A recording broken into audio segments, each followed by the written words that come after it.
place. Do you still remember the first time we came here? We even brought offerings and everything.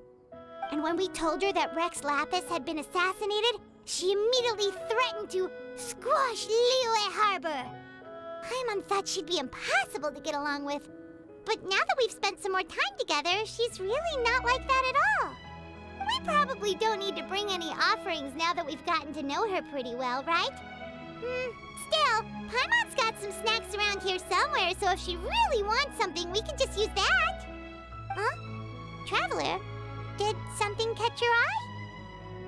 Whoa, what a pretty lady! Is she also here to visit Cloud Retainer? Yeah, you're right. All it takes is one look and you can tell she's someone special.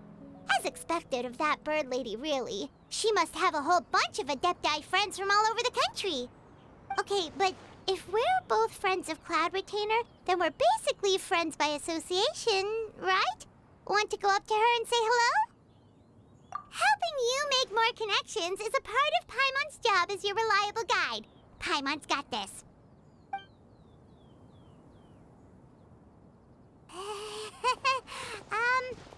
Hello.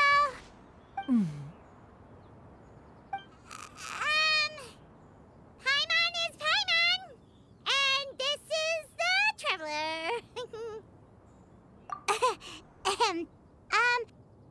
Paimon doesn't think we've met, but we're also friends of Cloud Retainer.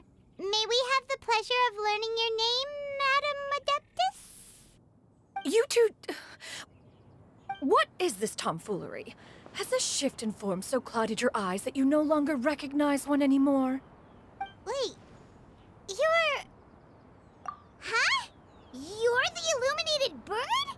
But you look... human! How did that happen? Oh, donning human form is scarcely any test of one's abilities. As for your confusion, one merely had no reason to indulge such inclinations before.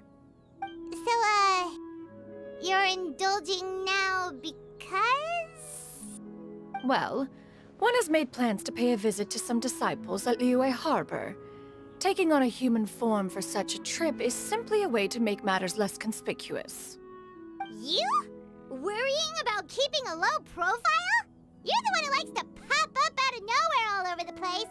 In fact, Paimon can think of several examples. Like last year, when you suddenly appeared on the top of a roof without any warning. Or...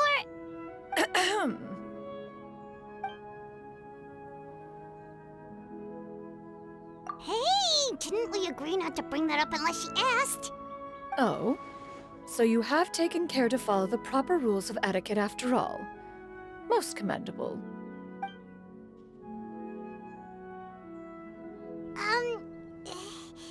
Well, this is all Paimon's got. You don't mind, right? One has never found oneself lacking in basic comforts. On the contrary, it is the gesture that one values above all else. So long as you've shown proper respect and consideration, the quantity or quality of the gift is but a trivial matter. That kinda makes Paimon feel a little guilty for trying to keep them for herself. Anyway, where were we before you reminded Paimon about the gifts? Ah, right. So by disciples, you must mean Ganyu and Shenhe. It's also been a while since we last saw them. Maybe we can come too. One planned to extend the invitation even if you had not raised the matter yourself. Shenhe and Ganyu should be quite pleased to see you again. However, one would first inquire as to the reason behind your visit here. You have cause to seek one's company? Yeah, we just found ourselves missing you and wanted to see how you were doing. We were hoping you'd tell us one of your stories. Who knew we'd run into your human form while we were at it? Is that so? If there are no urgent matters at hand, then let us make haste for Liyue Harbor. Ganyu is likely still working at Yuehai Pavilion, so that shall be our first stop. Sounds great! Then let's all go to Liyue Harbor!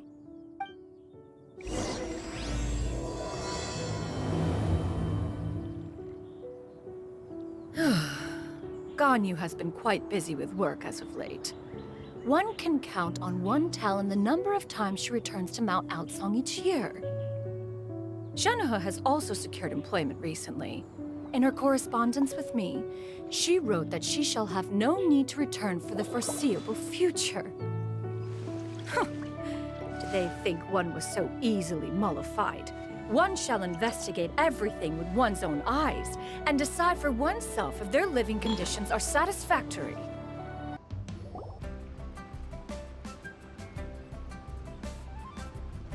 We're almost at Way High Pavilion. Hey, do you think Ganyu will be shocked to see Cloud Retainer like this?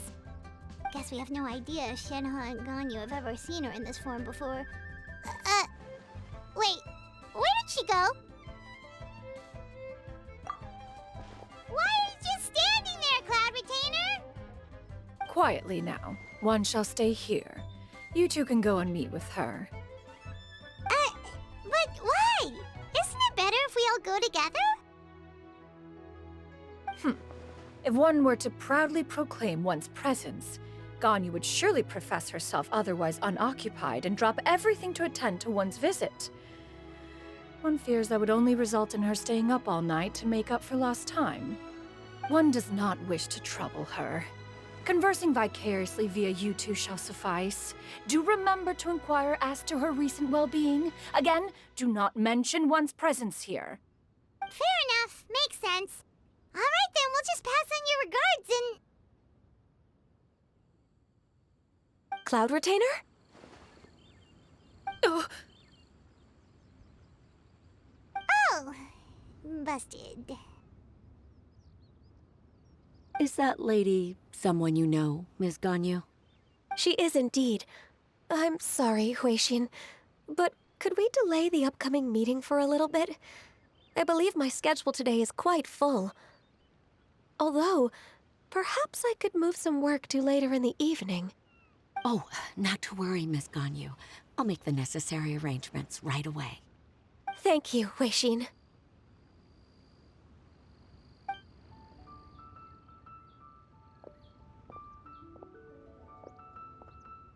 It's been a while, Ganyu.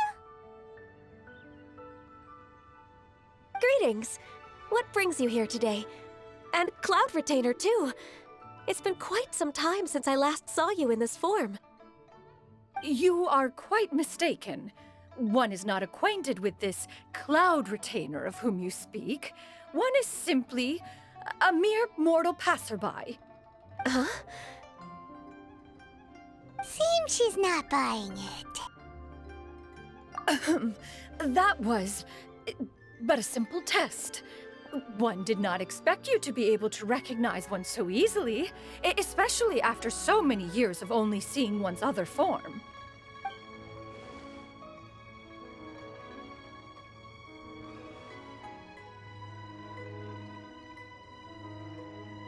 But recognizing you is, my responsibility as your disciple. An apt observation. One was simply passing by while attending to some important business. One thought it would only be fitting to pay you a visit while in the area. Wait, Paimon wasn't aware of any important... Cloud Retainer's right! We've still got something super important to do, so we can't stay here for too long today. Oh, is that so? But it's been so long since we last saw each other. One simply desired to see you and had no intention of interrupting your work. A quick conversation should suffice for today. A more involved reunion should wait until you find yourself less occupied. I understand. That should be fine. While one acknowledges the amount of work that you have to deal with every day, one must also remind you to rest. Though Adepti blood flows through your veins, excessive exhaustion will still cause grave harm to your body. It still makes one nostalgic to see you as you are now, respected and independent. When you were young, you oft begged one to cuddle you to sleep when you suffered from nightmares. Cloud Retainer! Stop! If you insist. We are running short on time regardless, so one will refrain from going into each and every story. Why don't you continue your conversation? One shall simply stand by and listen. Wow, You've been to so many new places since the last time we spoke. If you ever need anything, please just come find me at Liyue Pavilion. Also, forgive me for my presumptuousness, Cloud Retainer, but if you plan to continue appearing in this form, don't you think it'd be helpful to adopt a human name? A human name? Huh. You raise a valid point. Considering the sheer extent of one's renown, Cloud Retainer is surely too recognizable as a name. You really think so? Not that you're not famous or anything, but that famous? You presume to know the extent of one's illustrious achievements. One would hardly think such a thing to be possible. Nevertheless, Ganyu's advice cannot be ignored. From this point on, when in public occasions, be sure to refer to one as Xianyun. Xianyun? Ah, I assume that's a reference to the full record of Pristine Pavilion. An adeptus of years past would rise with the clouds and rest with the moon. They were enlightened and wise, free and unfettered. The writer referenced Master's name to describe her carefree and spontaneous nature. Oh, that sounds super cool! Paimon feels like only the most powerful of Adepti could rise with the clouds and rest with the moon. Actually, those lines were originally written to describe Cloud Retainer herself. Huh? Wait, so you're really that powerful? And what of it? Did you truly take one to be nothing more than a bird of bigger than average size? Not exactly. To be fair, Cloud Retainer rarely speaks of her past accomplishments. The tales of her past can only be found in ancient texts. It is said that once, a long, long time ago, there was a severe drought in Liyue. Left with no choice, many people left their homes, while others spent day and night praying to the Adepti. Although I did not live through such tragedy, simply reading about it is enough to gain a visceral understanding of all the pain and desperation during that time. On top of the drought, a noxious gas also began to spread through the land. If not for Cloud Retainer's efforts, much of Liyue would be nothing more than a barren wasteland today. The books had this to say about what happened. Upon arrival, the Adeptus borrowed the wind to retain the clouds. Immediately, the clouds gathered together, and abundant rain burst forth from the heavens. Drought and plague were both driven away, and the people were saved. Wow, that's incredible! Mortal records add embellishments to dramatize past events. One did merely what one ought, and even if one had not interceded, the other Adepti would surely have stepped in to help. Even so, you stopped an entire drought! Can you really control the weather like the book said? Oh, Paimon suddenly has a lot more respect for you. So it was Paimon's bad for calling you Illuminated Bird before. You're not too mad, are you? How laughable. A name is but a simple label we carry with us on our journey through the world. Why would one be offended by such a trivial matter? That's a relief. In that case, Paimon will continue to call you whatever feels right in the moment. Well, that is quite enough ancient history for now. Ganyu, have you had word from Shenhe? One has heard that she procured a job recently. Have you any thoughts on her workplace? And what, pray tell, of her monthly remuneration? Moreover, does she find herself overly inundated with work? Is she allowed time off during Lantern Rite? That is a lot of questions. There is no cause for concern, Cloud Retainer. I introduced Shenhe to her employer personally. Wanmin Restaurant's business has been booming recently.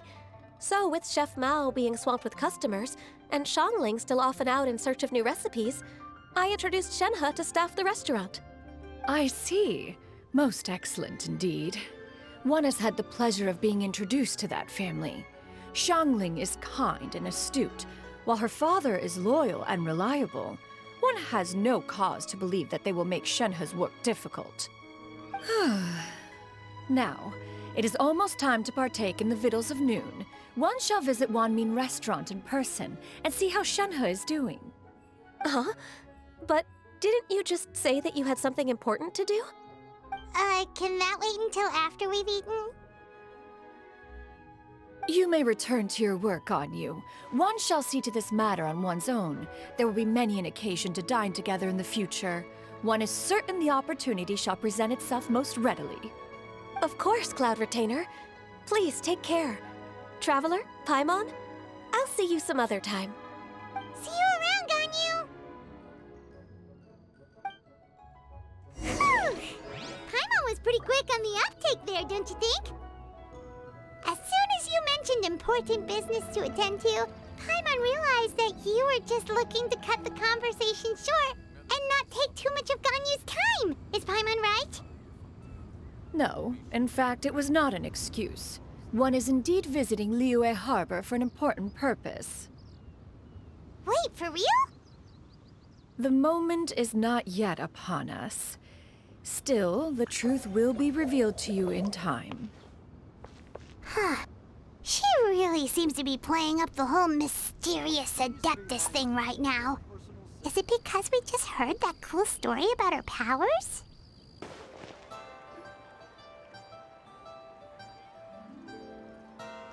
You get what I'm saying, right? Yeah, how can I not? Not even fine food is enough to distract from the presence of a fine lady, eh? Oh, I'm far more interested in getting her details than ordering any dishes. Hey, how about you ask her? You do it. No. I think you should. Wait, she's coming. What can I get for you today? Greetings, miss. I was just wondering if you'd be willing to... What would you like to order?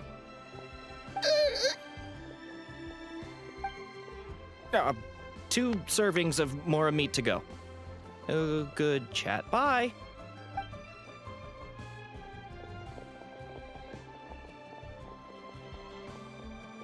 Shenhe! Welcome. It's been a while. May I take your order? Don't welcome us as guests and greet us as old friends in the same line. It's weird. Mm-hmm. Oh, and this is? This is Miss Xianyun. Master? One does not recall ever revealing this form to you before. How were you able to ascertain one's true identity with such ease? I've trained and lived with Master for more than 10 years. I would recognize you no matter what form you take. You... Is something the matter, Master? Hardly. One simply learned of your employment from your letter and came to check on your well-being. And check out the great food, too. Indeed. It's almost lunchtime. My apologies. I'm still on the clock and can't talk for very long. Well, if it isn't the Traveler and Paimon.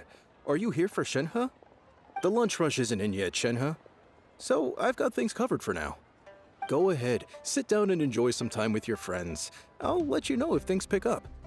Thank you, Chef Mao.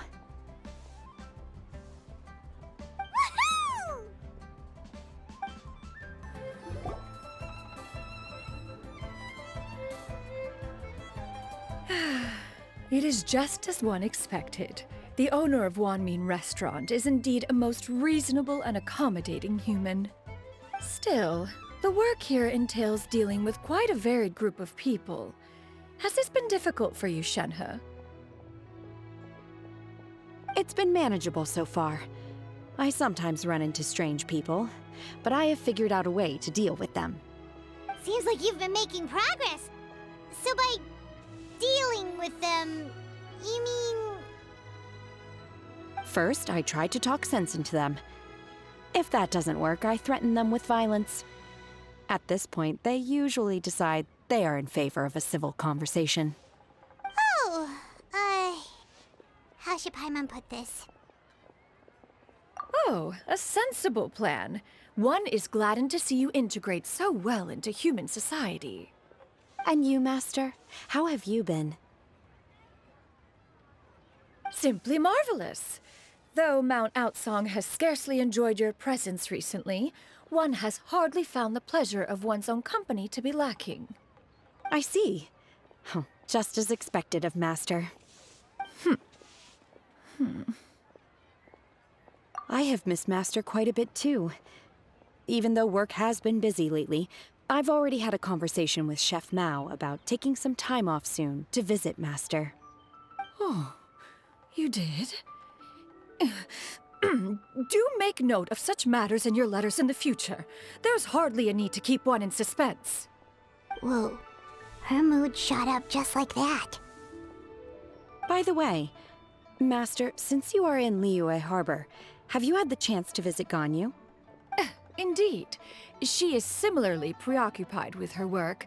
There was time only to exchange a few simple pleasantries. Ganyu told us the story of Cloud Retainer's name. It was amazing. We never knew how powerful she was before. I see. In that case, allow me to also share a story about Master's past. Oh? Is that a problem, Master? I believe this to be a good topic of conversation. No, not a problem. One was simply caught off guard. But no matter. Please, proceed. One is most curious to see how much of one's own conversational prowess you possess. Master once participated in a race against Mooncarver. After Mooncarver lost, he insisted that Master's ability to fly gave her a natural edge in such a contest. In response, Master agreed to forego flying in return for being able to use one of her devices in the race. Mooncarver accepted, only to find Master with a brand new device on the day of the contest. Huh, what kind of device was it? It was a mechanical vehicle made out of iron. What was it called again? Oh, an electro-powered bicycle? Oh, you refer to the bicyclical Thunder Flashmobile. One spent 49 days conceptualizing and crafting it. It need only be infused with adeptal energy, and it can cover thousands of miles in one day. Oh, it boggles the mind why Mooncarver ever supposed he might best me in a contest of locomotion. Though he sprinted with all his might, he could barely keep up. Alas, the one flaw of my mechanism lay in its weakness against mountainous terrain. One was thwarted mere seconds from victory, when it was thrown off course and failed to make it across the final stretch. Truly a most unfortunate turn of events. Anyway, do go on, Shenhe. Master, that was the end of that story. Is that so? With you gone, one has seldom felt the desire to call upon those old fossils for another contest. What is a race without spectators, after all? Have you been lonely, Master? Lonely? At one's age, entire human generations come and go in the blink of an eye. Even one's own self-directed musings can span several days and nights. 'Tis a most foreign sentiment. The mere mention of it is preposterous.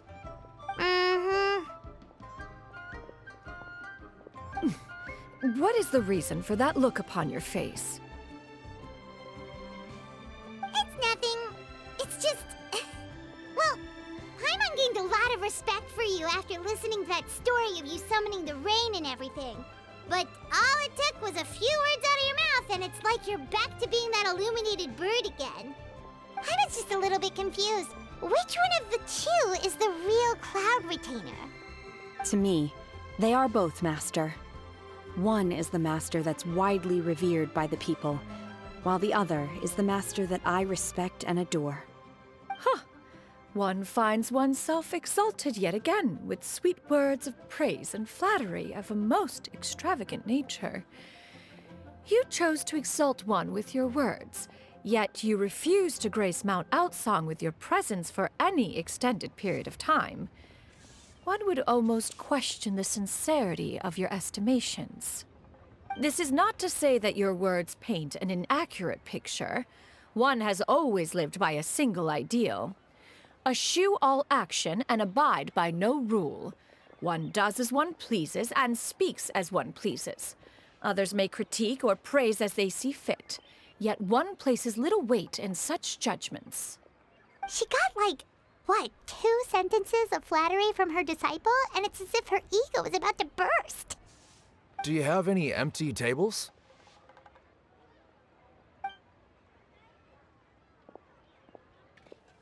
Hey there, could we get another fish stew?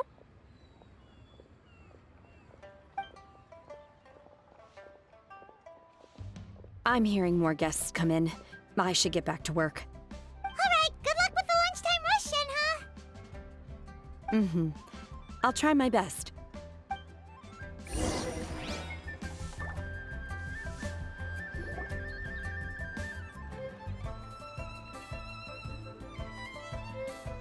So much yummy food! Paimon's gonna feast!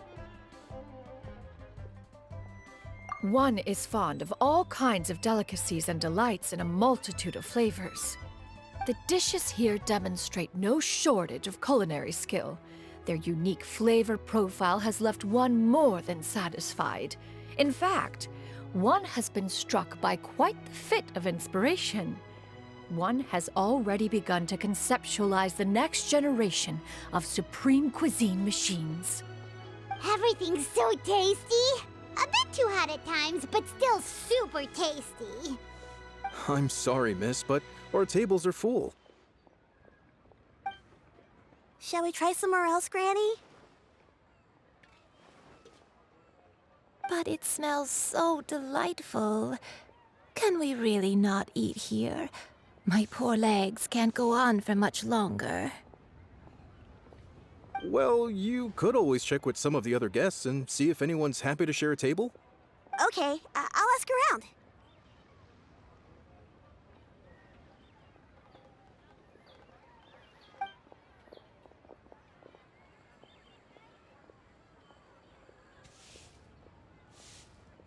Excuse me.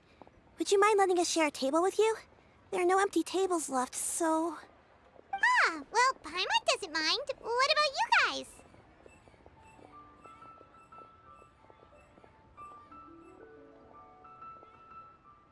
Great!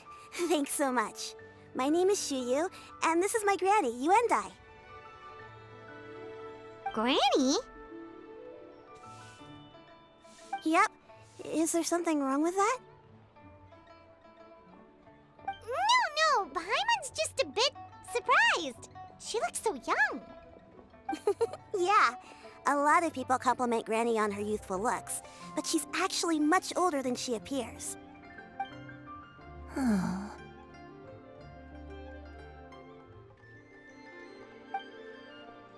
Granny, why don't you take a seat?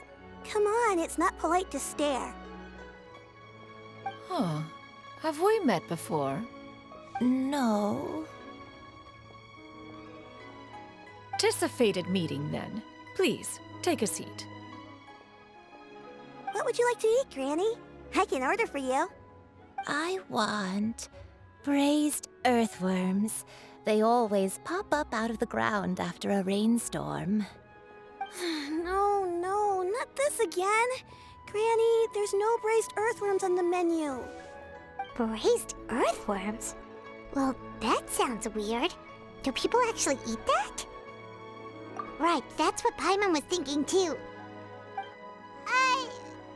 Need any help? Help? Oh, do you mean with Granny? Thanks, that's nice of you to offer. Granny has pretty bad dementia, so her memory's getting worse all the time. She's always saying things that sound kinda confusing. Actually, her memory's been bad ever since I was little. But it's gotten so bad lately that I even have to remind her who I am every morning. They died young. It's just me and Granny now. Oh, but it's okay. Don't feel bad. Granny loves me a lot, and I love her a lot too. Sure, it's hard at times, but you just gotta make the best of the life you've got. Wow, You're really tough for your age, kid. You're too kind. And me? Oh, what about me? You're tough too, Granny. Plus, you're really gentle, and you're always there for me. Yes, and it's hardly as if I forget everything. I still remember the important things. Wait, what was that really important thing again? Ah, I remember now. It was a dream. I had a dream where everything was dark. Someone was standing in front of me. She told me to come and find her, and that once I'd found her, I would be free. Huh? That sounds super important. But how come you've never told me about it before? It was just a dream, so I forgot about it. But I'm in a good mood now, and somehow I remembered it again. You know, I believe I've had this dream a great many times. But just how many times have I had it? Now that I do not remember. Wait, so you have a reoccurring dream where someone's talking to you? That sounds spooky. Oh, does that mean you're possessed?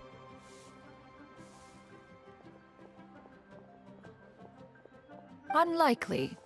Her eyes are clear and her breathing remains calm and level. One sees no signs of possession. Are you sure? Who do you take me for? Is one not an adept? Am I not an expert? Huh, you're right. Paimon almost forgot you're the expert. In that case, do you still remember what the person in your dreams looked like, Granny? Not anymore. Although, I have a sense that she looked rather like me.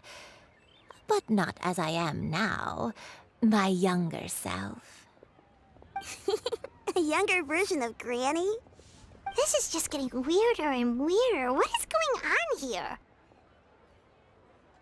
As one said, fate must have brought us together. You may leave the situation to me. Are you sure? So, what are your names? Paimon's Paimon. Just Xianyun is fine. Thank you all so much for offering to help. But first, I'm sorry for asking, but, how do you want us to pay you back? Oh, we don't need any payment for this.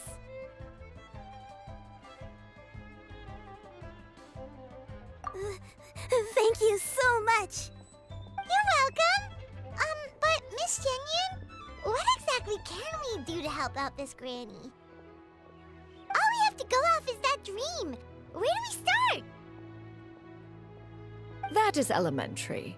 Since her dreams portray her younger self, then we shall retrace the steps of her youth.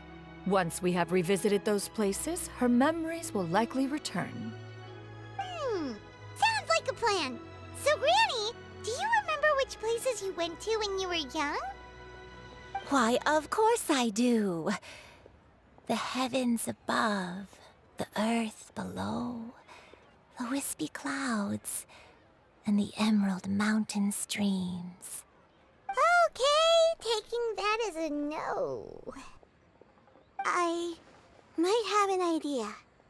Once, when I was really little, my dad told me the granny used to be a martial artist heroine who saved loads of people from a disaster.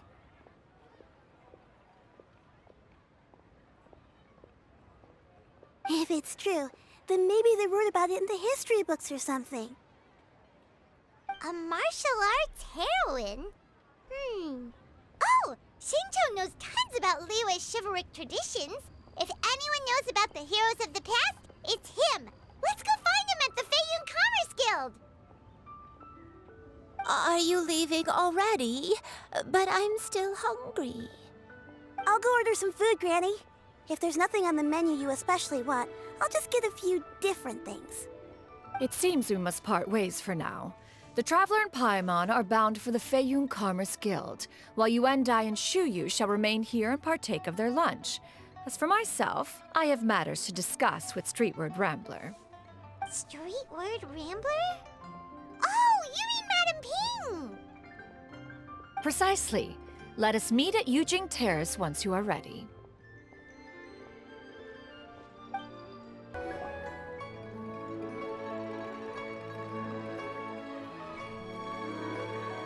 Huh. It's you two. What brings you here? Xingqiu! Great, we found you! We wanted to ask you about something.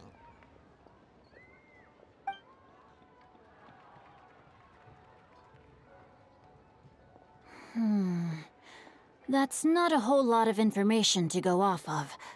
I don't know if I can say for sure. I can't pinpoint her identity from your description alone. But considering her age, I am reminded of a nameless heroine who's been featured in various chivalric novels. Nameless heroine?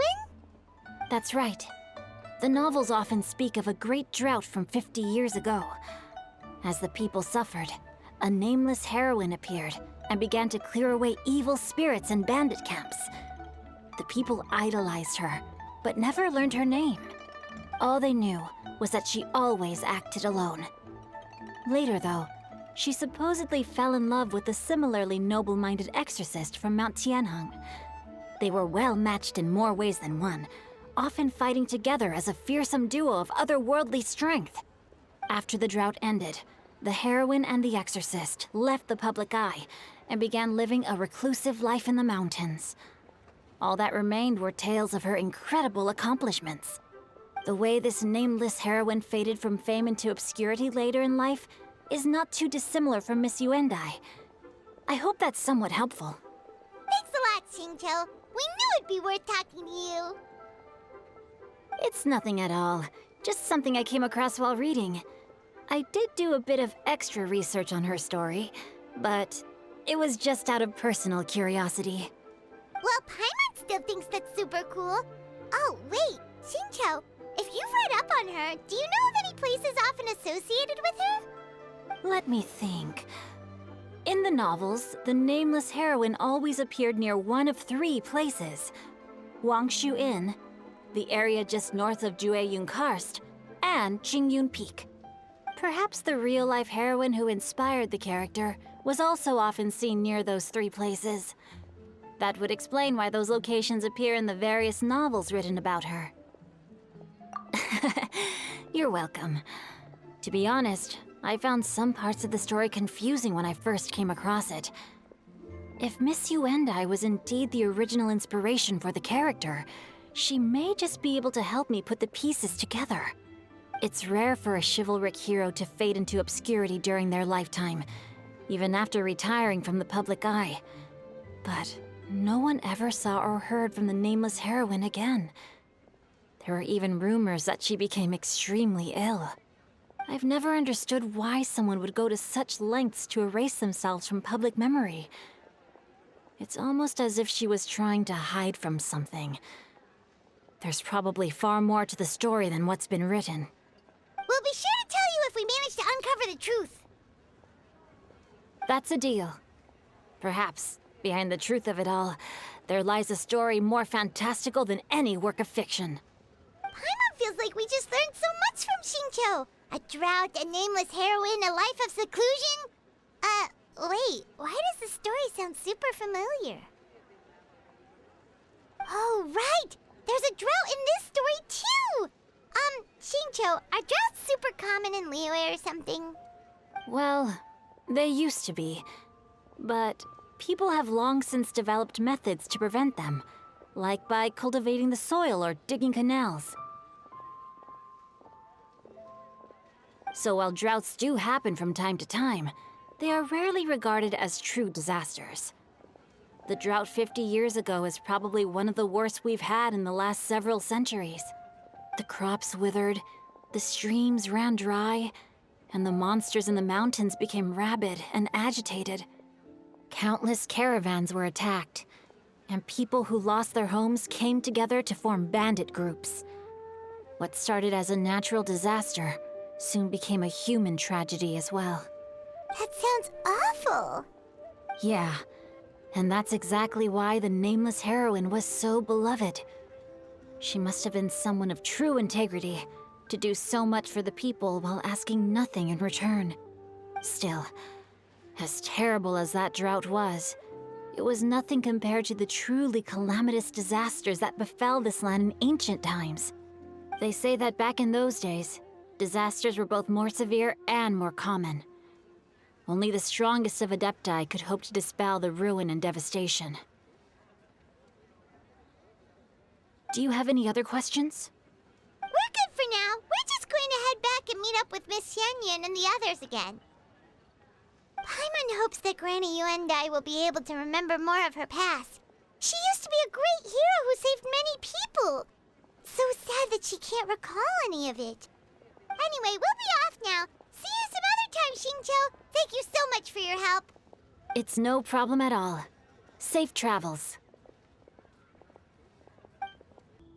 I have recorded the tune that you requested. I hope it will be of help to you. Oh, thank you. Straight word, Ping. What has amused you so? Oh, it's no serious matter. I was just reminiscing about the last time I saw you in this form. Time has wrought such change in this world, and yet you appear just the same as ever. Time has little bearing on one's existence, nor has one keenly felt its effects whilst dwelling at Mount Outsong.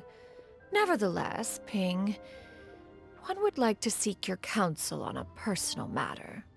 Oh, why so formal all of a sudden? I must say, you're making me a little nervous. What is it? Well, the inquiry is as such.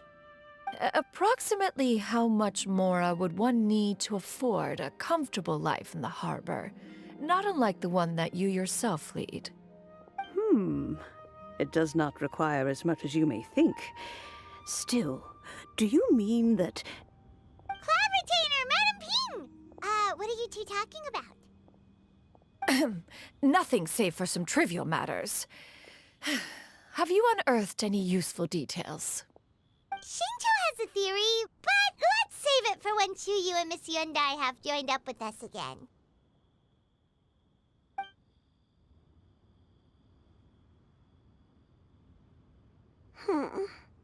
Do not be troubled, young lady. Here, have some tea. Thank you so much. What do you think, Chuyu? Does it match up with what you know of your granny? According to the story, the nameless heroine eventually fell in love with an exorcist from Mount Tianheng.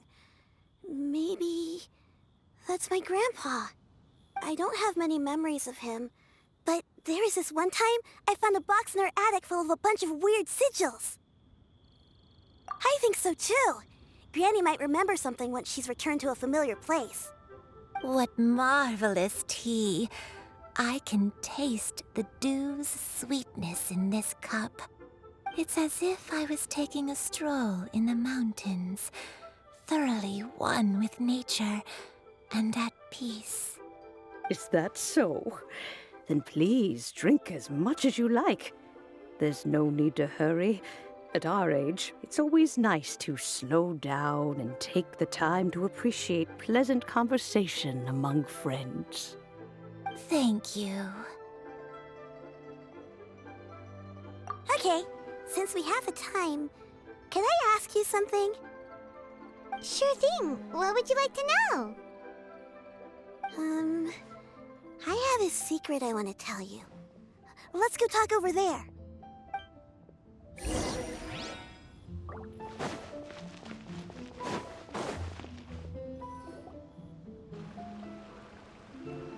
What's wrong, Chuyu? Well, I've been kind of meaning to ask ever since we started talking in the restaurant. But are you guys all Adepti in disguise? Oh! About that. Well, you guys just seem super special. Plus, I think I might have heard Miss Xianyun call herself an Adeptus. Oh, must have been a slip of the tongue. Xianyun, since you were the one who, misspoke. Maybe you can explain to Xianyun here what you really meant by that. One is indeed an Adeptus. Is that of some concern to you? Huh? I knew it. Well, one time when I was a little kid, I saw a pure white illuminated crane. I had this super high fever, and Granny wasn't around. I was feeling all icky and gross. But then this snowy white crane flew down from the sky.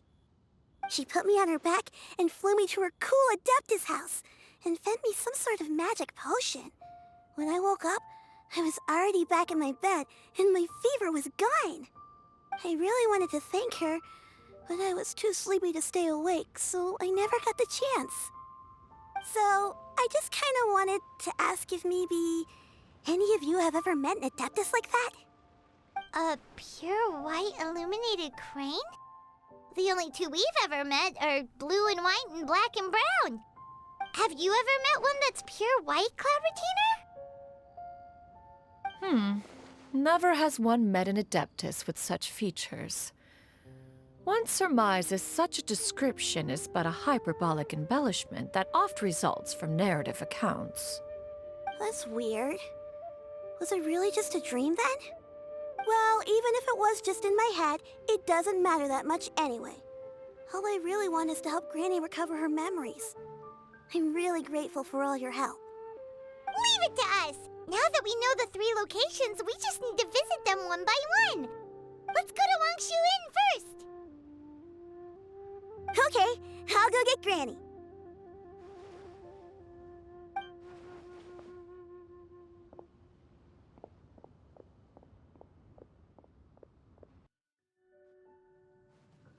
Wangshu Inn.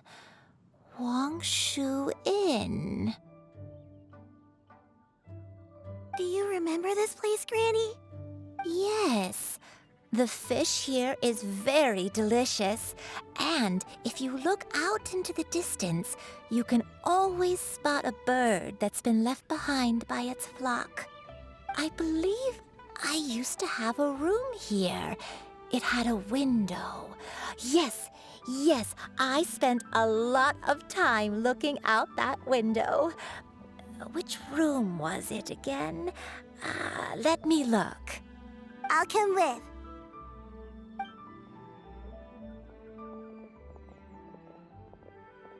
Paimon's still having some trouble understanding what she's talking about, but if she's so familiar with this place, that must mean she lived here, right? Wait, huh? Whoa! Shell! What are you doing here all of a sudden? You scared the living daylights out of Paimon! I sensed a non-human presence and decided to come take a look. If you're here, then there's likely no trouble afoot. I suppose there's no cause for concern. It's been a while, Cloud Retainer. I see you have returned to your previous form. I have indeed. I fought alongside her in this form on many occasions during the Archon War. Oh, wow! What was she like during the war? Oh, wait, let Paimon take a guess. Was it anything like this? Behold, the glory of one's newest invention, the Bang Bang Continuous Fire Mechanism. Hands up and surrender, or be prepared to face the full might of the Adepti. An impressive imitation. Paimon knows her all too well. Even so, Cloud Retainer was not always as ostentatious as you describe. You may be unaware, but her talent with Adepti sigils is just as formidable as her skill in mechanics. The Archon War reached its peak after Guizhong's death. The Cloud Retainer who fought beside me in those devastating battles was taciturn and solemn, only speaking when she had to activate her sigils. A Cloud Retainer who barely talks? Paimon can't picture it. But what happened after that? If you were so powerful in your human form, why did you decide to take up your bird form again?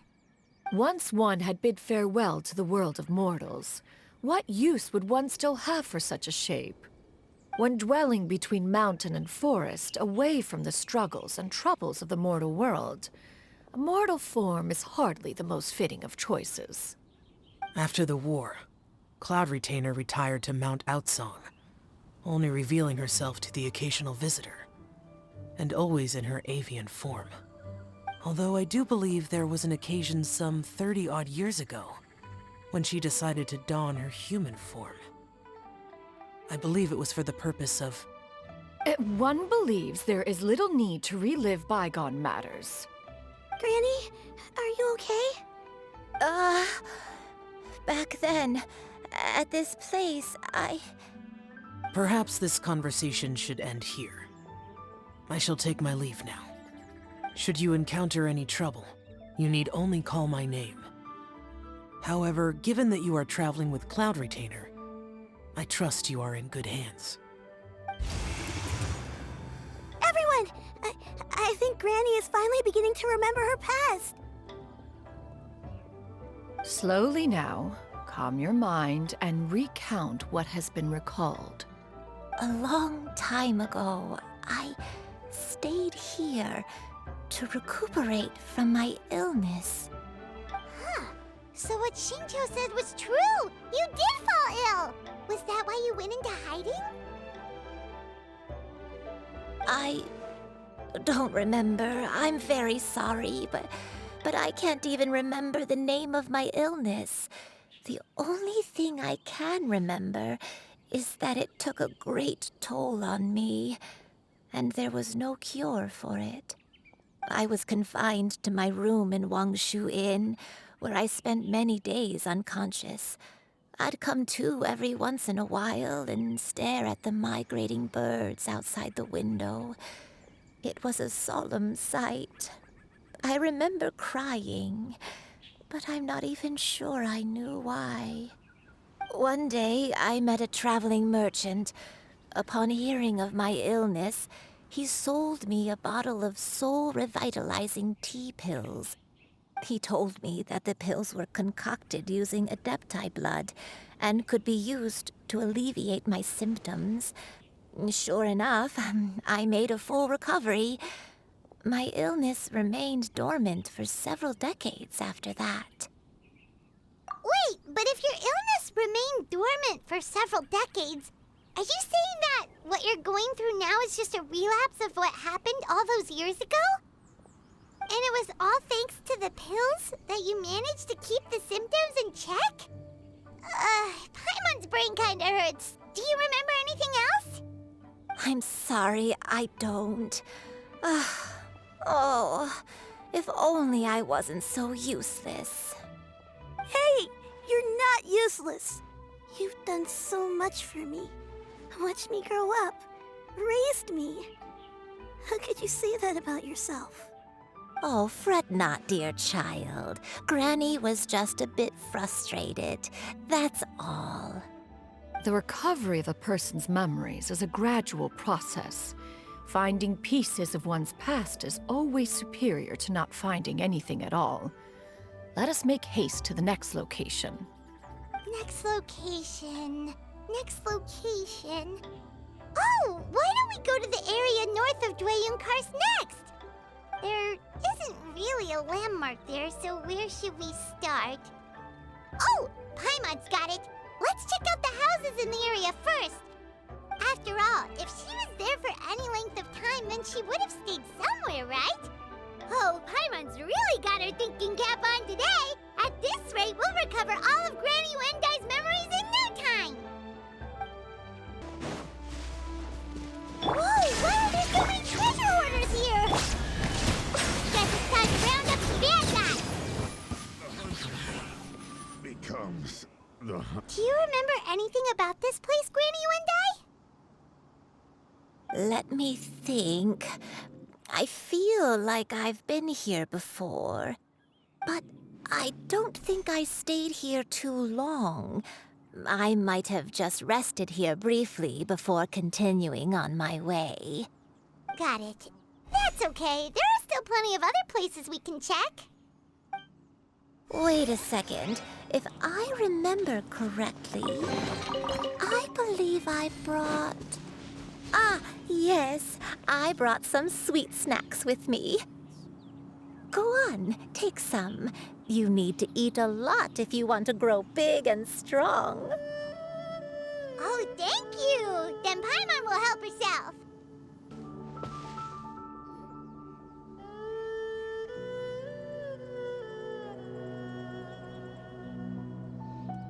Paimon sees an abandoned house! Why don't we take a break over there? This place, it's...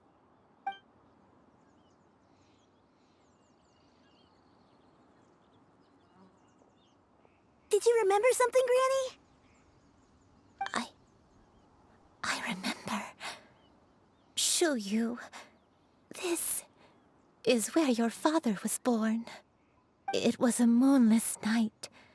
I had been injured, so your grandpa was supporting me. We fled together with some being in the fog behind us in hot pursuit. I had exhausted my strength when the labor pains came on, so we took refuge in this house. Your grandpa set up a barrier outside, but neither of us knew if it could hold the monsters back. I remember that night. I remember falling to my knees, reciting a prayer over and over. I alone am the source of this sin. Punish me as you wish for forsaking my oath, but spare my innocent child. Sin? Oath? Did you do something wrong? I don't know. I don't remember. I only remember praying in the darkness with all my strength until the sun finally rose again and the fog cleared out. Eventually, the house was filled with the sound of my baby's first cries. That baby was your father. I remember I clutched him tight to my chest and wept tears of joy. It was the first time I'd ever felt such happiness in my life. My dad? He was my pride and joy, and so are you, Shuyu. You're so much like him, and I love you both so much. But you're always going to be different from me. Why? Just what did I do? I don't care what you might have done, Granny. You'll always be the person I love more than anything. You're too sweet, Shuyu. I'm lucky to have you with me. If not for you, I would not have had the courage to come here, to try to remember what I had forgotten. All right, let's not stand around any longer. There's one place left, yes? Let's go take a look. If one recalls correctly, the next place should be Xianyun Peak. You and I, how fares your health? I may be a bit slow, but I'll do my best to keep up. I'm sorry to keep everyone waiting. Climb on, I shall carry you to the top. Oh, such lightness of weight. All those who grow old grow frail in the end, do they not? First, you lose your memory, then your health. Eventually, you end up losing everything. My only wish is to depart this world with a lucid mind, to free myself of this torment and the burden it places upon others. Fret not, you have my aid in this endeavor. We're finally here. Does this place feel familiar to you, Granny One Day? Let me see.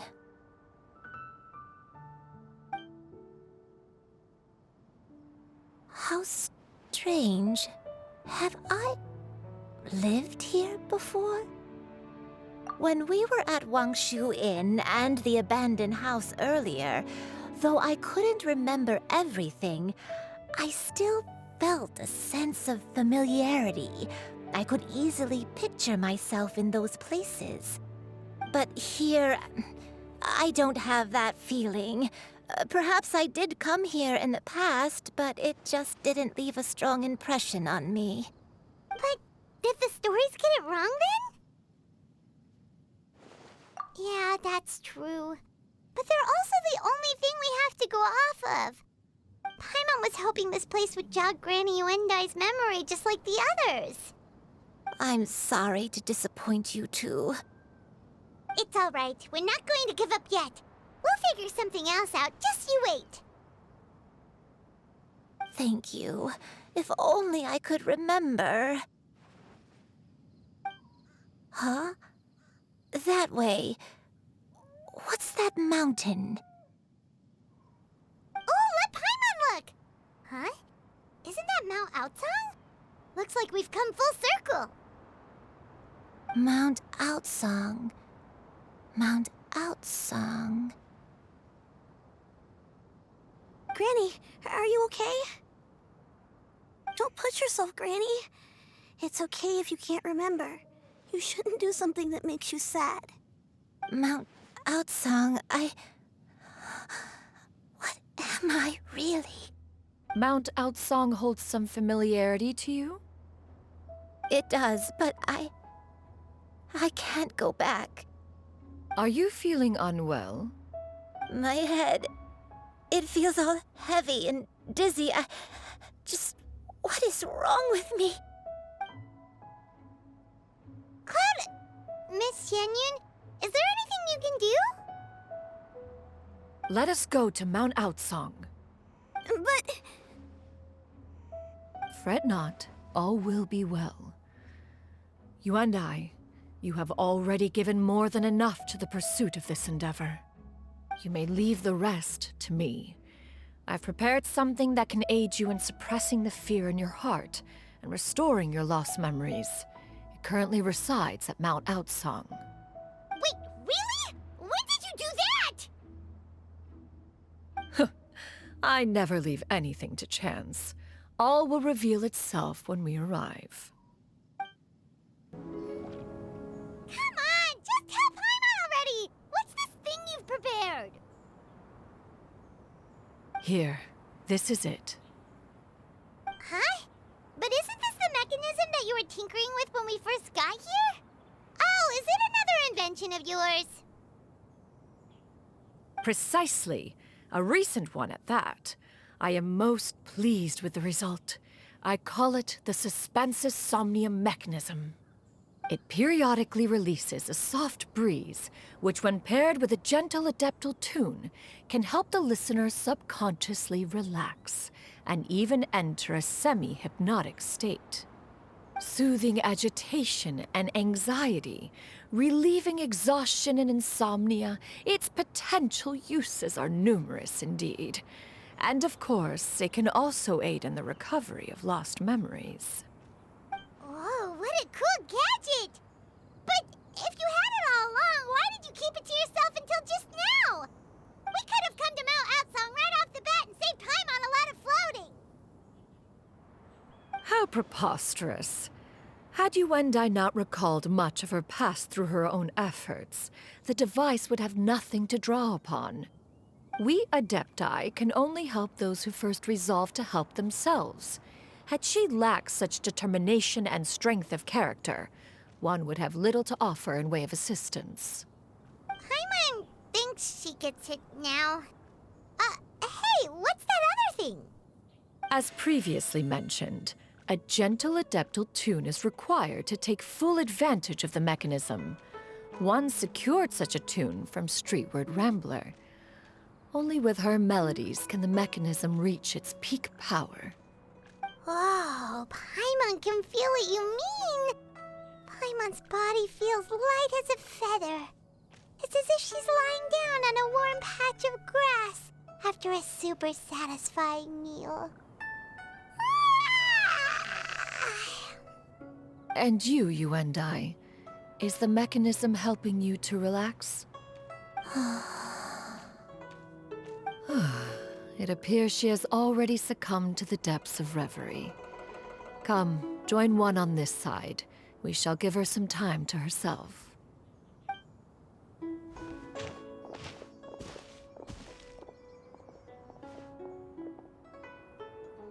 The drought is over. But why do you look like you want to cry?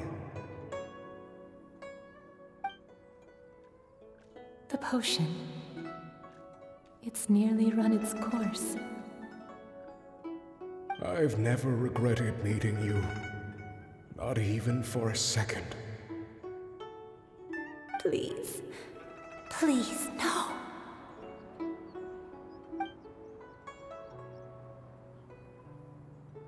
Have you forgotten? This is the world you left behind. One of gentle breeze and morning dew, perfectly straddled betwixt the realms of heaven and earth. This is your home. This is where you belong. You should have never left. The you of the past, the me from not that long ago, we should have never.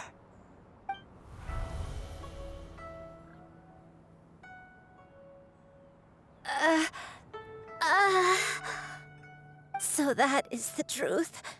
No wonder this place is so familiar. Granny!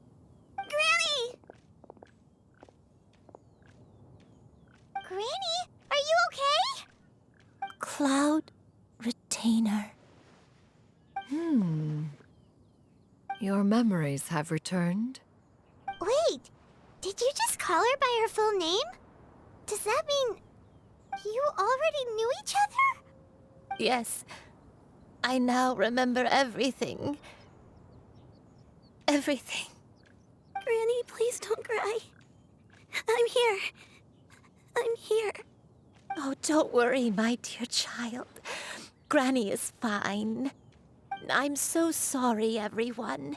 You've gone to so much trouble on my behalf. It's all come back to me now. The most important thing that I had forgotten was the truth of what I once was. One can sense the guilt that now plagues your conscience. Reclaiming a truth long buried is sure to come with a myriad of complex emotions. Perhaps one should recount the story on your behalf while you compose yourself. No, it's okay. Now that I've remembered, I must face my memories head on. Shuyu, everyone, I cannot thank you enough for all your help. I'm ready to tell you my story, if you're willing to listen. Please, Granny, don't force yourself. What happened in the past doesn't matter. I love you more than anything. Nothing you say can change that. I know, dear child. My feelings for you are exactly the same. It is for this reason that you deserve to know the truth. Some time ago, I made a terrible mistake. One for which I could never atone. Is this the sin that you mentioned in Xianyun Karst? What happened? I am, in truth, not a human being. My real form, one that I held for centuries, was that of a wild crane. I spent many, many years living on Mount Outsong, bathing in the soft breeze and drinking the sweet dew of the mountains. At some point, I somehow gained wisdom and sentience. The Lord of the Mountain, Cloud Retainer, became aware of my existence and began to share many stories with me. She even passed on the secret of cultivation to me. Though she never took me on as a formal disciple, I always saw her as my master. Whenever she took out her tools to work on mechanisms or new inventions, I would also stand next to her and watch. I even contemplated completing my training and becoming an adeptus in my own right. I followed her teachings, and time gradually passed us by. Until that fateful day 50 years ago. 50 years ago? That's right. Master regaled me with many stories of her past deeds. From them, I learned how she had saved people from a similar crisis in the past. She was the one I looked up to the most. More than anything, I dreamt of becoming an adeptus like her. I wanted to travel the land like she had, relieving suffering wherever I went. But I was still far from being a real adeptus. I possessed no ability to take on human form and fit in with the crowd. Once she learned of my desires, Master prepared a special dose of human mimicry potion for me. She warned me that the potion's effects would only last 10 years, and if I were to fail to return to my original form at the end of that time, I would forever forget my past as a crane and become something neither human, beast, nor adeptus. Oh no. So that was the source of your dementia all along. Was it because of Grandpa? Indeed, I fell in love. Though he was human, he had spent his entire life training on Mount Tianheng. When we met, it was not only my first foray into the world below, but his as well. Although clumsy and impulsive as he was, you'd think he was the real strange bird among the two of us. But still, just like me, he cared deeply about the world and wanted, more than anything, to cleanse it of all pain and suffering. I could not help but fall for him. But my time continued to tick away. Those 10 years passed by in a flash. Yet I did not want to leave his side, so I... Oh no. What happened next? I committed an offense. I wanted to stay with him, even if it meant living a life full of pain and suffering, even if it meant that I would eventually turn into a monstrosity. I knew I had betrayed Master's hopes, but I was too ashamed to face her. So I wrote her a long letter instead and asked someone to leave it outside her abode. I was convinced that she would not support my decision, and I lacked the courage to speak to her face to face. In my shame, I fled and tried to hide from the world, such that no one would be able to find me again. But that was only the beginning of my troubles. I began to suffer from a strange illness. My memories became hazy and confused, and I could no longer keep myself awake. I understood that my pain was caused by my refusal to return to the life I was fated to lead. Along with my memories as a crane, I soon forgot the true cause of my suffering as well. I knew only that I had committed a sin. All I could do was pray for forgiveness, even if I had long forgotten what needed to be forgiven. Looking back, I was beyond lucky to have come across that traveling merchant at Wangshu Inn. It was such a fortunate coincidence that we were there at the same time. If it weren't for those soul-revitalizing tea pills, I probably would have... Granny! What's wrong? Coincidence? Why did I ever think it was a coincidence? Tea pills concocted using the blood of an adeptus? No. It couldn't be. Master, don't tell me. Back then, that merchant was actually...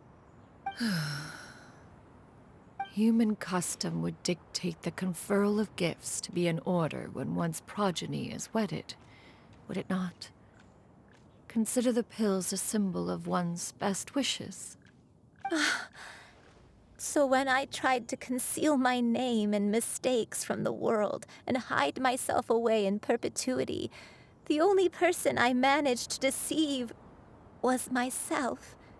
You knew where I was all along. One still remembers when you were but a fledgling. You possessed a certain fondness for a particular game. You would hide yourself among a group of wild cranes and ask one to pick you out from among the flock. One found you with such ease every time. 'Tis a truth most evident. One always recognizes one's own, no matter what form they may take. Wait! Paimon's confused! Cloud Retainer, you found Yuendai again? But how? When? And what happened after that? Perhaps it is now time for one to recount the rest of the tale. One was furious upon receiving your letter. Seized with anger, one set out to bring you to your senses. Yeah! Skyward! Scatter!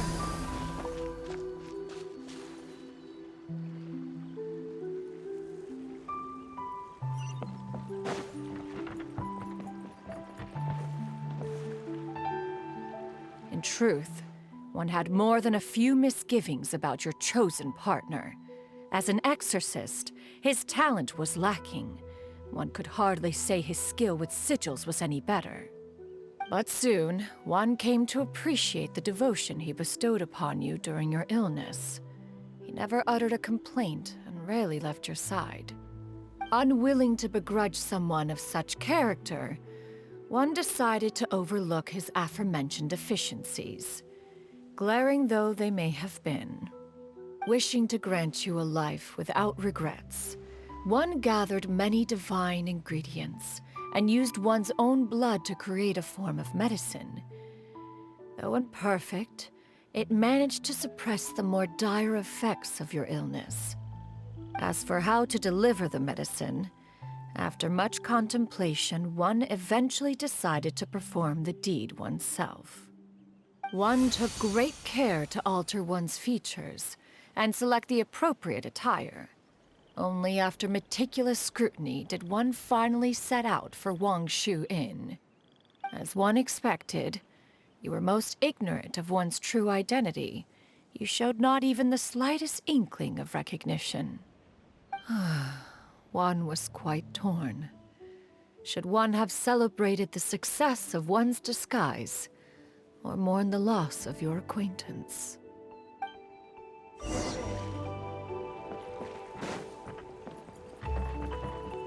Yeah! Skyward! Yeah!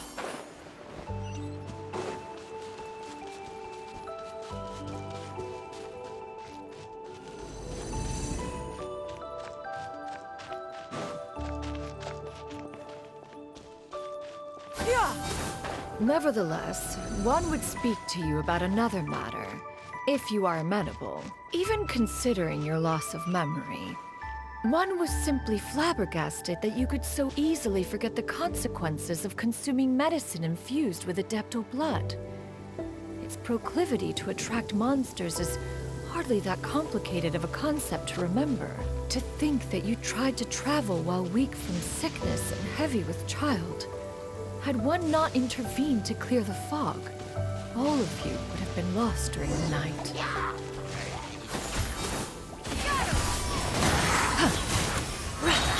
Stray clouds converge!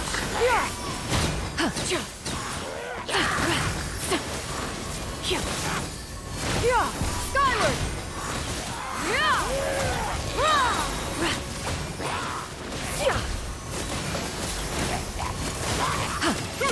Make way for the Adeptus!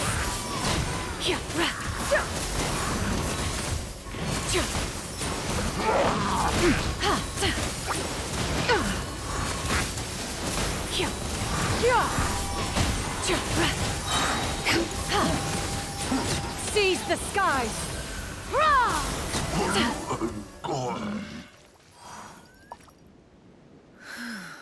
Those monsters would hardly have pursued you with such ferocity without sufficient incentive.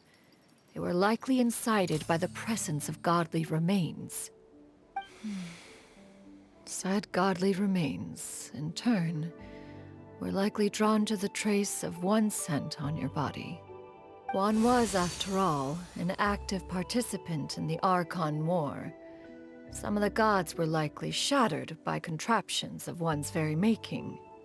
In the end, one was relieved to see you endure through the night. At the break of dawn, one heard an infant's cry pierce through the air, and one saw you carefully cradle the child to your chest. Although certain mortal matters remain foreign to me, one could not help but be moved by your joy. To see you happy, that was more than enough.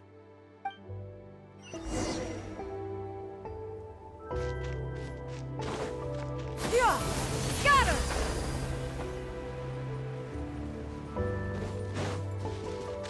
Now you should have a complete understanding of the events. Wait! But if that's true, then the crane who took care of me when I was sick must also be... Ah, one had almost neglected to recount the absurdities of that tale. Yeah! Skyward!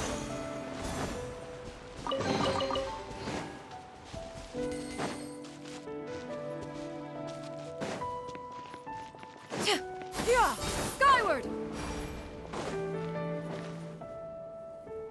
Just as you and I troubled one with her antics, so did you give one many a headache.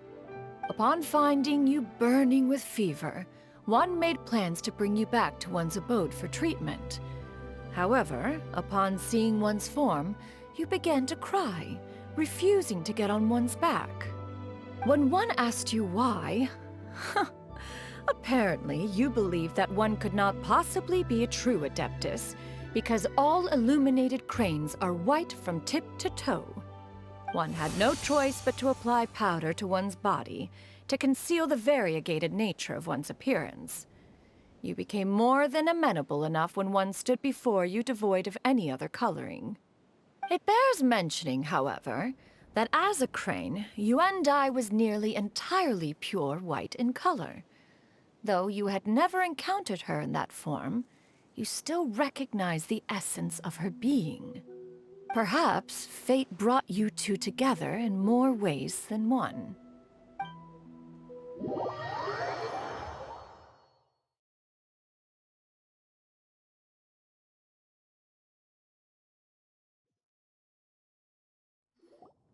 Now all has been revealed. One owes you an apology, you and I. One recognized you upon your very entrance into Wanmin Restaurant. One has always viewed you as a disciple of equal standing with Ganyu and Shenhe. Indeed, one wished to bring your story to a satisfactory end with this visit to Liyue Harbor. Still, one could not reveal your identity right away. Had one simply informed you of all you had lost, all those cherished memories would merely have become the fictionalized account of another. Memories are most meaningful when recalled by those who live through them. Would you not agree? Even if the process was painful and arduous to experience. Have you any further inquiries? Master, I must ask. If you found me all those years ago, why did you leave me be, even though you knew about my mistake? Why did you not bring me back to Mount Outsong by force? One has never regarded your action as a mistake. It was a simple choice, nothing more. When it is time for one's progeny to leave the nest, it is the responsibility of an elder to let them fly free. Yet, when your wings grow weary and the night grows dark, just know that you always have a place to which to return. 'Tis a refuge referred to by many a name in mortal writing. Home, nest, haven. Whatever its denomination may be, its essence remains quite unchanged. One speaks, of course, of a place not unlike one's own abode. One's disciples are free to come and go as they wish, yet the door remains forever open to those who wish to return. One rather hopes you count yourself among them. Thank you. Thank you so much. You and I. One expects you too have sensed the rapid deterioration of your condition as of late. Have you not? 40 years ago, you chose a path without a future. Though one used one's own blood to provide you with a few decades of extra time, it merely delayed the inevitable. One may have extended the path, yet one was unable to alter its final destination. Even the power of an Adeptus has its limits. Had your condition continued to deteriorate, you would have forgotten your life as a human entirely. In the end, you would have turned into a creature lacking in the ability to even comprehend its own monstrousness. Fortunately, you were able to avoid that scenario by reclaiming your memories. Though one sped the process along by providing some guidance, the result is entirely a reflection of your own effort. So, what's gonna happen to Granny? One will help her reclaim her original form as a wild crane. If it be fated, she may recover her sentience one day. She's gotta go back to being a regular crane, huh? Master, you've already done more than enough for me. I don't know how I could possibly repay your kindness. This is a better result than I could have ever hoped for. How much time do I have left? Not long. The transformation is imminent. Granny? Please don't leave, okay? You're all I have left. Please. Don't be sad, dear child. Granny has led a wonderful life. My only regret is having to leave you behind. Don't forget to eat well, okay? A growing young lady like yourself needs lots of good food to grow big and strong. Promise Granny you'll take good care of yourself when I'm gone. I promise, Granny. I'll do whatever you say. Good girl, good girl. Don't worry. It's not goodbye forever. Granny's gonna become the most formidable crane in all of Mount Outsung. Granny will train day and night. I won't stop until I can turn into a human without having to rely on anything but my own power. When that day comes, we'll be able to live together again. You and I. How's that sound? Good. That's a good girl. Even though we won't see each other for a little while, as long as we both work hard, we're sure to meet again someday. I'll eat well, Granny. I promise. And I'll wait for you, no matter how long it takes. I'll wait for you to come back. That's a good girl. Then Granny really has no more regrets. I'm so sorry, Master. Thank you for everything.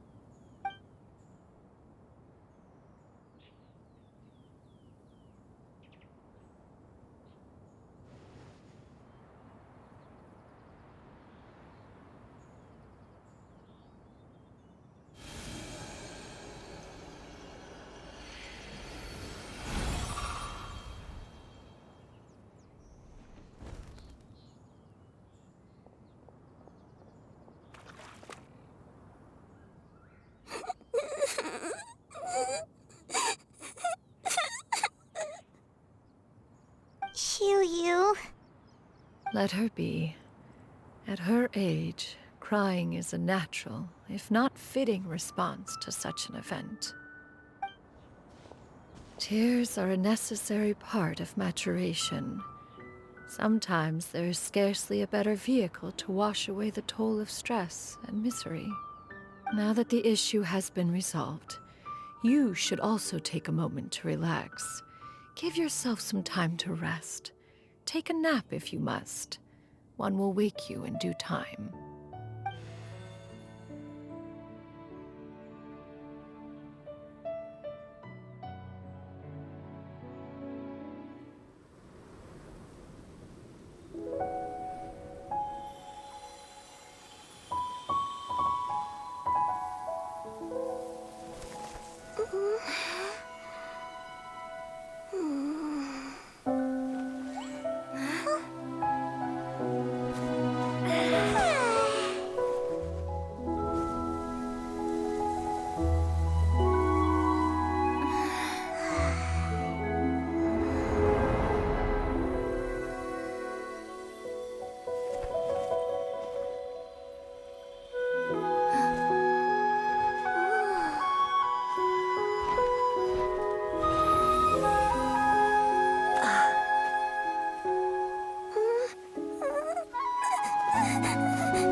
would see each other again, that our days of separation would finally end, and all my troubles would be behind me.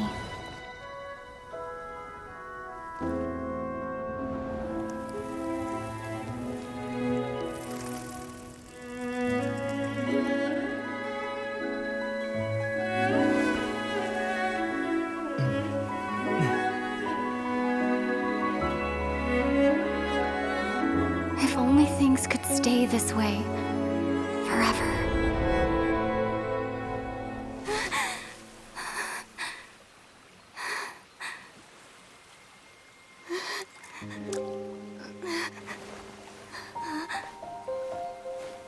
A nightmare? Curious. If you're relaxed, shouldn't your dreams be pleasant? It was a good dream. It's just... You weren't ready to wake up.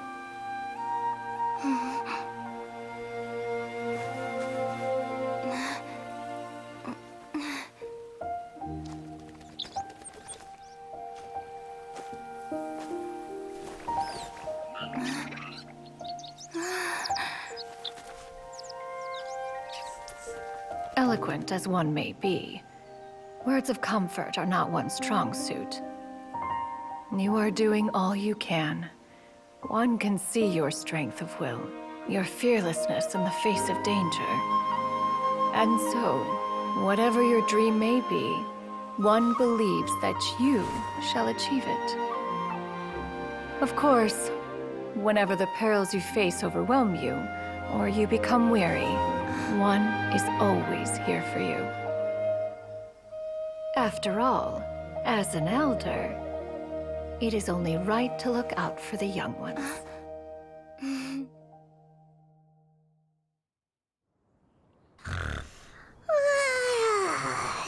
Grilled chicken drumsticks. Huh?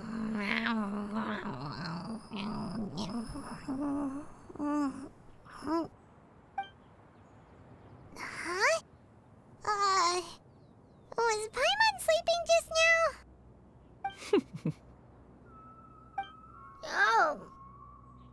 Oh, Paimon wasn't talking to you. Paimon had a dream about eating grilled chicken drumsticks, that's all. Madam Adeptus? Oh, Xianyun, you're awake. How do you feel? I feel a little better. Thanks. I know I'll see Granny again someday, so I don't feel so sad anymore. Madam Adeptus, could I ask you something? Would you take me in as a disciple? Oh, and have you reasons for this sudden interest?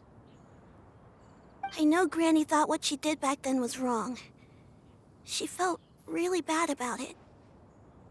But without that mistake, I would have never been born. Even though Granny lost her memories, she never forgot to show me how much she loved me. So, I thought maybe one day, I could become a cool Adeptus like you, and help a whole bunch of people, just like Granny wanted to do. Upon some reflection, one supposes you are no mere mortal. The fact that Yuendai's blood flows through your veins is proof enough of that. If this is what you desire, one shall make it so. Thank you so much, Madam Adeptus. No, I mean... Master. Xianyun, are you sure about this? Paimon's gonna let you in on a little secret. We've seen Cloud Retainer's 2 other disciples, and they pretty much eat nothing but bitter herbs like Genshin and violet grass.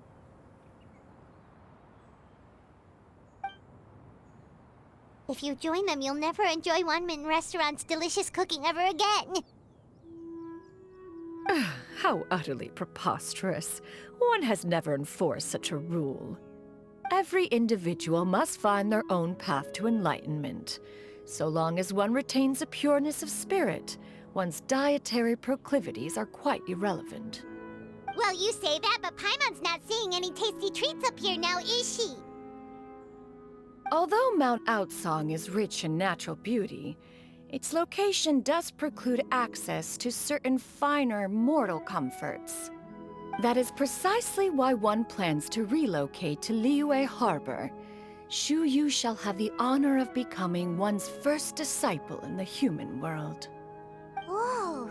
You're leaving Mount Outsang?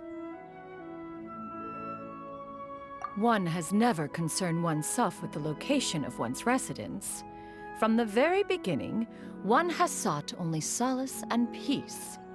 Yet in the end, all of one's disciples ended up in Liyue Harbor. Ganyu, Shenhe, you and I. They all chose a life among the mortal world. One has reflected on this fact for many years now. One can only assume that it is due to some failing on one's part as an elder or master. A failing, perhaps, of recognizing what it was they truly wanted. One is most curious as to what aspect of Liyue Harbor could have enticed them to remain there.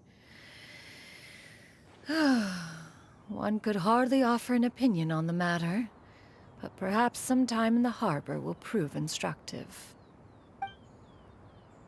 Why are you all so silent? Paimon is, just a bit shocked, that's all. So, does this mean we can grab a meal together in Liyue Harbor sometime? One has precious little time to squander. However, if one finds oneself otherwise unoccupied, one would not be opposed to the idea. One will be assuming the identity of a human while residing in Liyue Harbor. You should take care to avoid disclosing one's true identity. Don't worry, we'll help you keep it a secret. So, when can we expect to start seeing you in the city? Perhaps in 2 days' time. One has some matters to see to before one's departure. Preparation is the key to success, after all. One plans to put up various items from one's collection for sale. The earnings should provide for a comfortable living in Liyue Harbor. One has already picked out a handsome property near Chuhu Rock. 'Tis no small purchase, but what is mortal life if not one expense after another? Seems like you've really thought of everything. Then how about we meet up in Liyue Harbor in 2 days? A sensible plan. See you then. Oh, also, why don't you take this suspense somnium mechanism as a souvenir? Anytime you should feel ill at ease in the future, you may try quieting your mind and sitting in meditation as you listen to its melodies. It might help you find a new perspective. Awesome! Thanks, Cloud Retainer! Hey, didn't we promise Shincho that we'd tell him what we found out? Should we make a trip to the Feiyun Commerce Guild? It's totally up to you. So, about your move to Liyue Harbor, you gonna tell the other Adepti about it? I have left an explanatory note in my abode.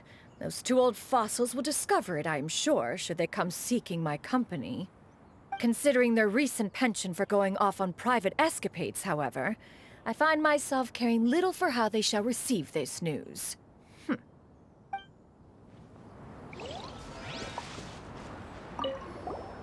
By the way, Xianyun, we have a friend who helped us learn a lot of information about your granny. Is it okay if we tell him the full story? Sure, I don't think Granny would mind, as long as you don't tell a whole bunch of people. I don't think she'd want too many people to know. They might go to Mount Outsang and start bugging her about it. Granny needs to focus on her training, you know? But telling a friend or two is probably fine. No worries, our friend can keep a secret. Your concerns are excessive and unfounded. This is but a simple collection of ordinary valuables. Such intense scrutiny is hardly necessary. To be quite honest, your insistence on that fact is my primary cause for concern. In what way are any of these ordinary? Every single item here could be worth more than everything I own combined. I simply can't risk shelling out that kind of mora without proper scrutiny. If I'm wrong, I would never be able to earn it back, not even if I worked every single day for the rest of my life. I have to be careful. Yes, you can never be too careful. We're here, Clow. Miss Xianyun, what are you guys arguing about? Ah, perfect timing. This ignoramus is questioning the authenticity of my wares. I'll have you know, these items have remained untouched in my personal collection for several hundred years. To question their legitimacy is pure folly. Several hundred years? Indeed. They're family heirlooms, you see, passed down over many generations, as families are wont to do. Yep, they've definitely been around a while. We can vouch for her on that one. Hear that? Had I not found myself in need of Mora, I would scarcely have had the heart to part with them. Indeed, you should consider it an honor to even have the opportunity to behold them with your own eyes. Doubt their authenticity any further, and I may just decide to take them to another buyer. Whoa! Please don't go! I apologize for any insult, miss. You see, I know full well that I lack the knowledge to judge the true worth of these items. If you could wait but a moment, I've hired an expert to appraise them for me. He should be here shortly. An expert, you say? Very well. I will wait for a little while longer, then. Traveler, Paimon, this is my new residence. If you have cause to seek my company in the future, this is where you can find me. Master! Oh, it's you two again. Hello. Xianyun! You got a new outfit! It looks great on you. Mm-hmm. Master made it for me. I like it too. Huh? You know how to make clothes? Do I know how to make clothes? With the support of the proper mechanism, sewing is hardly a challenge. Master, I brought in most of my stuff. There's a few boxes left, but they're kind of heavy, so I just left them outside. Fret not. I shall help you move them into your room.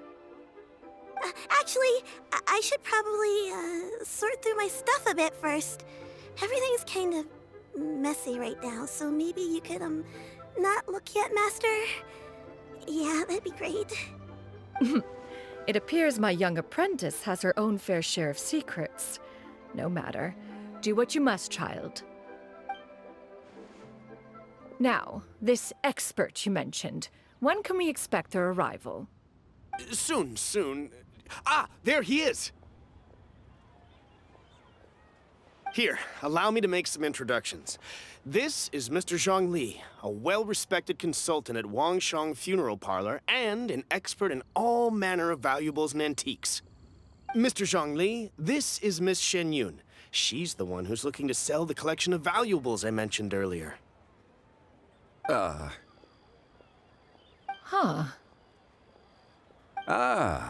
If it isn't Miss Xianyun. It has been quite some time since our last meeting. What a serendipitous reunion. Indeed, most serendipitous. Have you been faring well as of late, Mr. Zhongli? Quite well, thank you. I was fortunate enough over the past few days to enjoy both a stroll in the mountains and a fresh brew of tea from the most recent harvest. The experiences left me with such insight and peace. Huh. So you two are already acquainted? Indeed.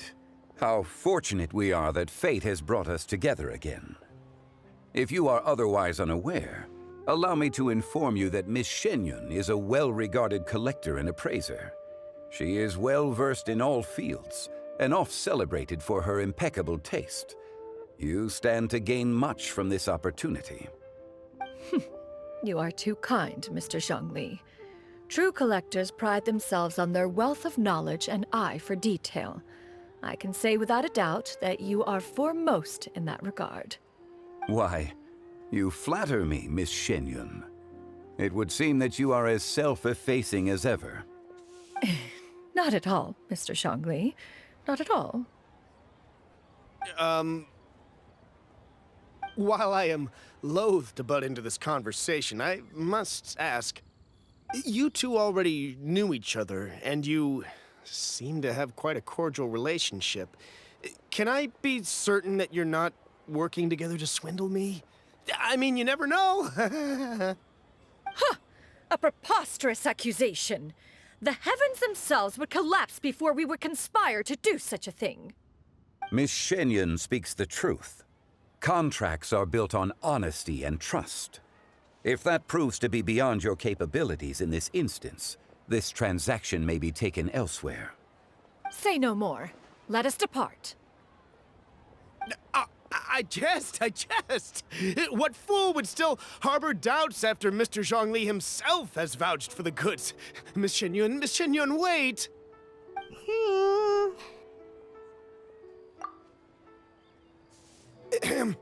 I deeply apologize for doubting you. So, Mr. Zhongli, could you please give me a final verdict on the value of these items? There is no cause for concern. They are indeed rare and precious valuables. Take this mechanism, for instance. Though one may not immediately perceive its purpose, its structure and appearance are exquisite enough to merit it a place in any fine home. The same can be said for this one here. Few could hope to possess an item that so perfectly blends mechanical wonder with geometric grace. I am sure you have heard from your travels that the study of mechanisms is among the most wondrous arts in this world. With that in mind, I earnestly recommend procuring every last item in this collection. All right. Since I hired you as my consultant, Mr. Zhongli, I shall, of course, trust your good opinion. Then, in that case, Miss Xianyun, I'll take the lot. However, since the final sum is quite large, how about we start with an initial deposit through the Northland Bank? The Northland Bank? Huh. Oh, you refer to the fiduciary house. Oh, very well. I fear people only use the term bank nowadays. In that case, I'll be off for now. I'll return to collect the goods once you've received the funds.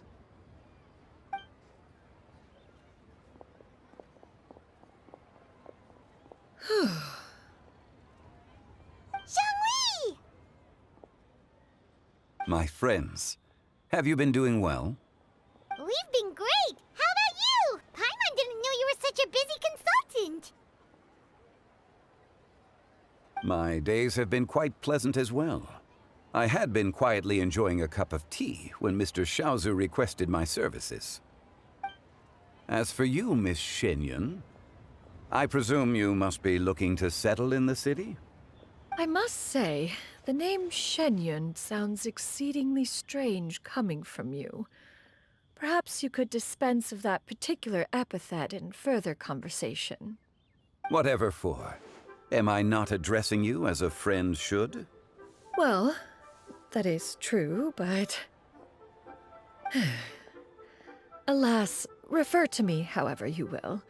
After all, a name exists such that others may address you with it.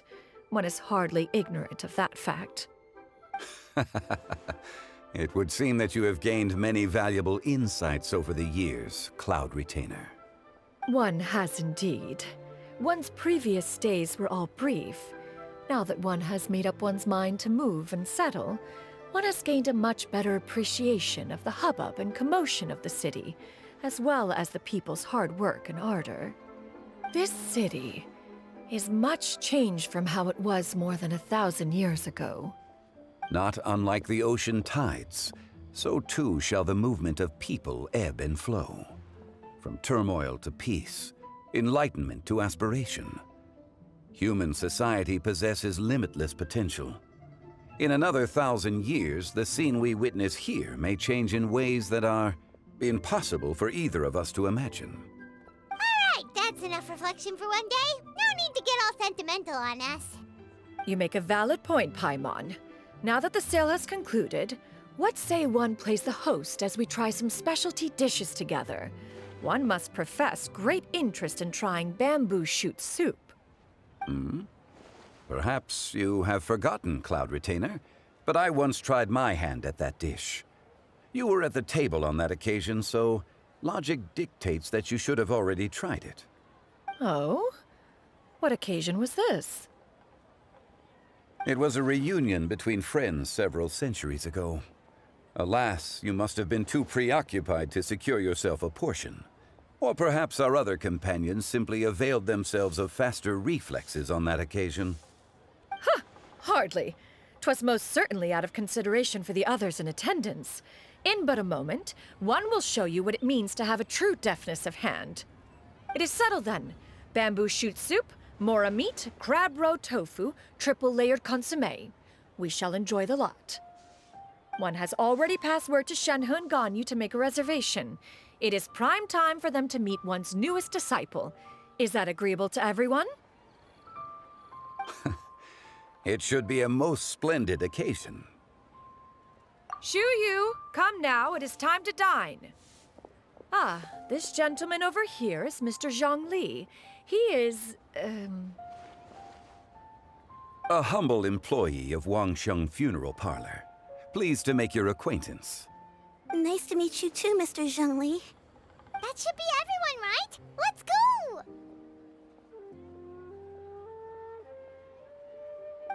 Sounds good.